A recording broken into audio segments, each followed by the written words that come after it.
7 दिन अलग अलग प्रकार का हेल्दी ब्रेकफास्ट तो मैंने बताया, डिनर और बता देता हूँ और लंच भी बता देता हूँ। लंच में आपको नेचुरल ऑयल, नेचुरल घी, नेचुरल वेजिटेबल्स और नेचुरल मसाले, ये तो मसाले के नाम पर ना, ये गरम मसाला, ये चाट मसाला, ये सब्जी मसाला, ये फलाना मसाला, ये पाव भाजी मसाला, ये इसका मसाला, ये उसका मसाला, 50 तरह के मसाले बना रखे लोगों ने। तो ये नेचुरल मसाले खाएं, खड़े मसाले जिनको बोलते हैं, वो भी बहुत थोड़ी मात्रा में मसाले खाते हैं तो एंटी एजिंग होते हैं, इम्यूनिटी बूस्टर होते हैं, और ज़्यादा मात्रा में मसाले खाते हैं तो वात पित्त कफ दोषों को बढ़ाते हैं, एसिडिटी को बढ़ाते हैं, गैस को बढ़ाते हैं, बहुत बुरी हालत देते हैं आपको कि डाइजेस्ट ख़राब कर देते हैं। तो आपको जैसे मैंने सुबह बताया नाश्ते का, ऐसे ही दोपहर का भोजन और शाम का भोजन, और इसमें कोशिश ही करनी चाहिए 50 साल के बाद तो 2 ही बार खाने कर देना चाहिए। एक बार सुबह 10 से 12 के बीच में और शाम का भोजन 5 से 7 के बीच में, बस 2 बार लेना। और भोजन चबा चबा करके खाना चाहिए। भोजन का क्रम ये रखना चाहिए कि पहले सलाद और फल खाएं, बाद में पका हुआ खाएं। कोशिश ये करें कि जो हरी सब्जियां हैं उनको ज़्यादा ना उबालें, जिनको जितना उबालना उतना ही उबालें। और कोई दाल आदि है उसको अच्छी कढ़ा करके भी खा सकते हैं, जैसे दाल मखनी या क्या खाते हैं, राजमा। अब वो तो कच्चा खाया नहीं जाएगा, पेट दर्द हो जाएगा।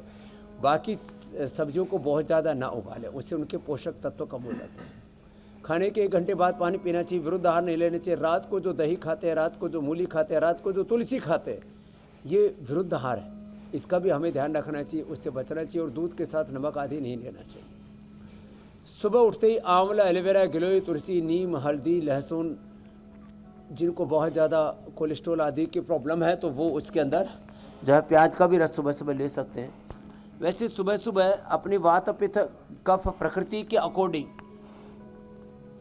जिनको वात की प्रकृति है उनको हल्दी, मेथी, सौंठ का पाउडर 2-3 ग्राम सुबह सुबह ले लेना चाहिए, अथवा एलोवेरा, गिलोय, पारिजात, निर्गुंडी, सहजना जो उपलब्ध हो, 2-3 जड़ी बूटियों का रस पी लेना चाहिए वात रोगों के लिए। पित्त रोगियों को सुबह सुबह लौकी का जूस, सुबह सुबह एलोवेरा या व्हीट ग्रास ले लेना चाहिए।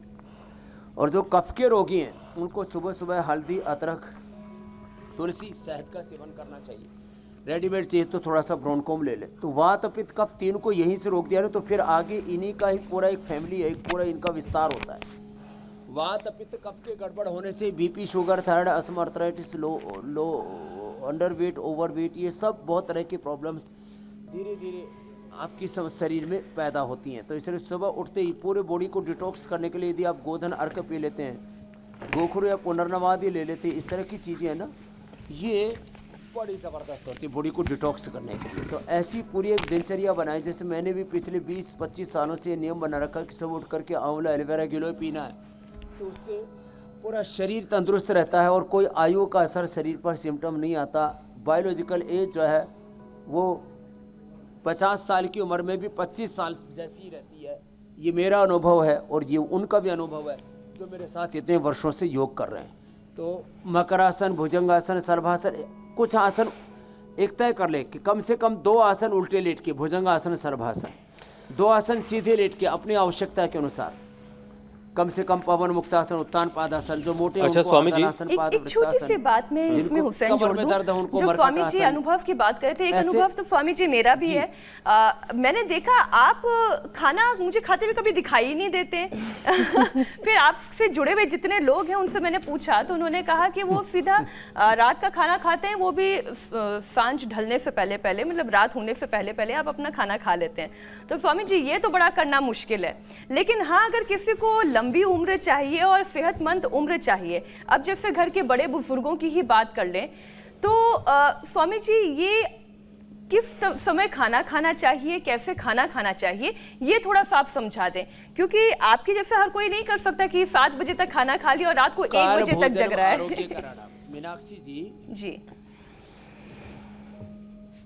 तो देखो ये जो है ना बहुत बड़ा सिद्धांत, इसको स्वस्थ वृत्त या सद्वृत्त कहते हैं आयुर्वेद में ना, इसको बहुत महिमा दी गई है। तो जिनको कमर में दर्द है वो मरकटासन और सेतु बंद कर लेंगे, ये 2 अभ्यास हैं।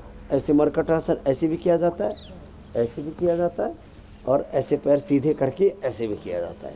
तो कम से कम 2 आसन सीधे लेट के, 2 आसन उल्टे लेट के, 2 आसन बैठ करके, और कुछ नहीं तो 2 ही आसन कर लेने, शीर्षासन और सर्वांगासन। ये सबसे अच्छे एंटी एजिंग है।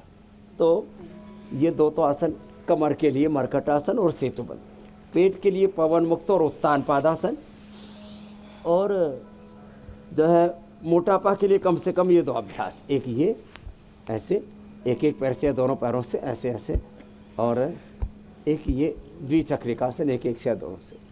तो समय से भोजन करें। जिनको 3 बार लेना है, 8 बजे ब्रेकफास्ट, 12 से 1 लंच, और 8 बजे के लगभग डिनर। बस 8 से लेट ना हो, 9 से लेट तो कतई नहीं होना, और 10 बजे के बाद खाना नहीं। ये नियम ले रखा हमने लगभग पिछले 35-40 सालों से। कभी बहुत ही भूख लगी और 10 से लेट हो गए तो फ्रूट्स या दूध पी लिया, बस खाना नहीं खाया। ऐसे छोटे छोटे नियम हैं। तो 3 बार जो खाते हैं तो 8, 12 से 1 और 8 से 7 से 9, बस मैक्सिमम टाइम बता दिया। जिनकी उम्र 50 के पार हो गई है, कम से कम 50 के पार वालों को फिर 2 ही बार लेना चाहिए। उससे ये जो पूरा इंटरमिटेंट उपवास का जो कॉन्सेप्ट है बड़ा ज़बरदस्त है। हर एक के शरीर में हर एक रोग है। Every person have cancer cells in the body. Cancer भी हमारे भीतर है, बीपी भी है, शुगर भी है, थायराइड भी है। ये लो या हाई हो जाते हैं। डिसऑर्डर क्या है, एक ऑर्डर में रहनी चाहिए सारी चीज़ें। वेट है, बीपी है, शुगर है, थायराइड है। तो जब आप ये 2 बार भोजन करते हैं ना, तो सारी चीज़ों को आपकी जठराग्नि ये बैलेंस कर लेती है। जो जठराग्नि नहीं है, ये शरीर की अग्नि प्राणाग्नि है, ये जीवनीय अग्नि है, जीवनीय शक्ति है। तो जब आप उपवास करते हैं तो पूरा शरीर, इंटरमिटेंट उपवास तो इजीली किया जा सकता है, सारी चीज़ों को बैलेंस कर लेता है।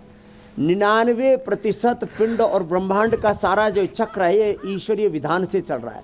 बस हमारी भूमिका 1% यही है कि हम इसमें हस्तक्षेप ना करें, और जो भी प्रकृति के नियम उनका पालन करके अपने कर्तव्य को पूरी ईमानदारी से निभाएं।